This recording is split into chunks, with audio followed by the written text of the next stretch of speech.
So my man Eric Adams has finally realized that the migrant crisis has broke New York. My man is ready to go to the next level. He's ready to get them out of there. He's ready to do what he got to do. So he's coming up with another plan. At first, he was giving prepaid debit cards. That didn't work out. He was putting them in nice hotels. He was going around lying and saying they were really doing things in the city nobody else was doing. But now he admits defeat. So much defeat, he's doing this. Well, hundreds of migrants are facing shelter evictions today as new rules go into effect. Yeah, this affects a lot of people. While some extenuating circumstances are considered, it won't be easy for asylum seekers to prove they should be permitted to stay. Good Day's Lizette Nunez joins us from outside the Roosevelt Hotel Intake Center in Midtown with the details and both sides of this story. Lizette, good morning. Good morning, Dan and Tashani. And those extenuating circumstances could be something like an upcoming immigration hearing, but the city says they have to place these shelter limits because they don't have room for everyone. Just last week, the city received more than 1,300 new arrivals. It has not gone away.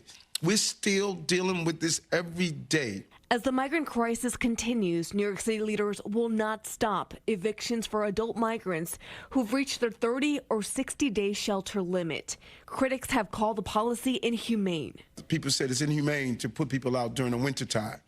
So now they say it's inhumane to do it in the summertime. It's humane to do it in the springtime. It's inhumane to do it in the fall time. It's always inhumane to have to not be able to house 198,000 people. 250 migrants are expected to be evicted this week if they haven't proven they face extenuating circumstances to find new housing.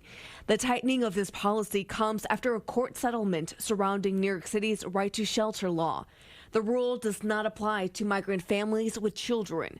City officials say they have done their part to help migrants figure out. But it's interesting, though, because recently he was actually interviewed about the same migrant crisis. So the migrant crisis has really divided the city, and we know that it's placed such an enormous strain on the city's budget. Who's going to be part of this first wave of evictions? Those after 30 days or 90 days, they are told that it's time to transition to the next step on their journey. And as we stated, over 65% of the people who reach this level have gone on to the next step of their journey. That can include housing, going to other municipalities, staying with family members, loved ones. And this has been a successful tool that we had to use to bring down the over 194, actually almost 198,000 migrants and asylum seekers entering the city. But this next part is interesting. Some of the numbers our reporter Morgan spoke about earlier. 250 migrants are up for eviction today. 200 applied for the extension and 100 received an extension for housing. Is that sort of in line with how you envision this working out, that, over time, more and more people will move on from the city housing? And that's the goal. Can you imagine if we didn't use these types of tools? We would still have almost 198,000 people in our care. We already had a $4 billion price tag associated with this. Staying in permanent shelters, or HERCs as we call them, is not what we need to do. We need to allow people to get the support they need and then transition on the next step in their journey.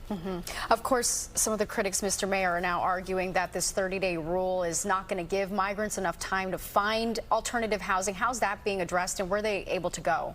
Well, New York, 8.3 million people, 38 million. So I want to deal with that last part. He's trying to get them into a transition zone, right? Where they can get out of the shelters into a transition. I just have a question, bruh. Where are they going to transition to? You said they can't work, all right? The one brother from Sudan, I believe, that was on that clip, he was like, listen, most of us are going to end up on the streets, and a lot of this is happening to, let me say, single men that don't have families. So that makes it even more dangerous. Not saying that all of them are going to do anything, but you have single men that don't have food from different countries and they see women. We've already seen things happen in New York City. So where are you transitioning them to? What if they don't have family members? Okay, they can't work. What are they going to do to survive? They're going to get into a life of crime, which you're trying to dress it up to make it seem like this is a great idea. But it's not a great idea because there's no way they can contribute to the economy. All right? The idea that was bad in the first place was that y'all agreed to be a sanctuary city. But this next part is going to kill me about Section 8. Okay, so there is some positive housing news today. I mean, for the first time in 15 years, the city will reopen its waiting list for Section 8 housing choice applications. What's this going to mean for New Yorkers? 200,000 potential people could have an opportunity to see what we're doing with NYCHA, everything from the NYCHA Land Trust to free high-speed broadband for those who are in NYCHA, to looking at the other programs to deal with the multi-billion-dollar gap. We want New Yorkers to see NYCHA as part of our overall housing goal. We included in our housing plan for the first time this was done, and we believe that opening up this waiting list is saying a lot for those who have been waiting for so long to have sustainable housing like our public housing. So do you hear this? This lets me know how silly this guy is.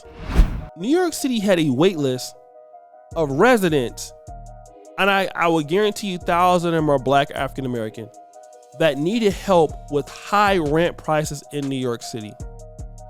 They didn't get in because they took these migrants in over New York City residents. He's bragging about fiber internet. Bruh, you gave $55 million out on prepaid debit cards. How dare you take all of those people over American citizens and then make the American citizens wait for Section 8? You just said $4 billion was spent on migrants. Some of those who we would say are ungrateful and did not contribute to the American economy in any favorable way. Yet, what are we talking about now? You're glad about Section 8, bro. And these people are still waiting.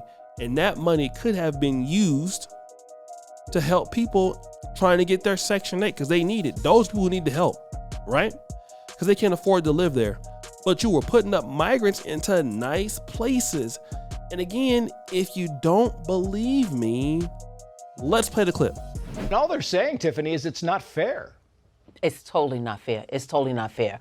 I was one of the few Harlem residents that went on that tour, and it's a beautiful location. And we have a housing project right across the street, St. Nicholas Houses, where they're getting ready to be relocated or displaced because they're going under renovation. So I did ask the mayor and I asked all the other city officials there, instead of displacing the senior citizens or people that are disabled, if we're going to make this a migrant or we're going to make this a shelter period, why not make it for the people across the street in that housing project of over 3,000 people with disabilities and senior citizens? Why not move them?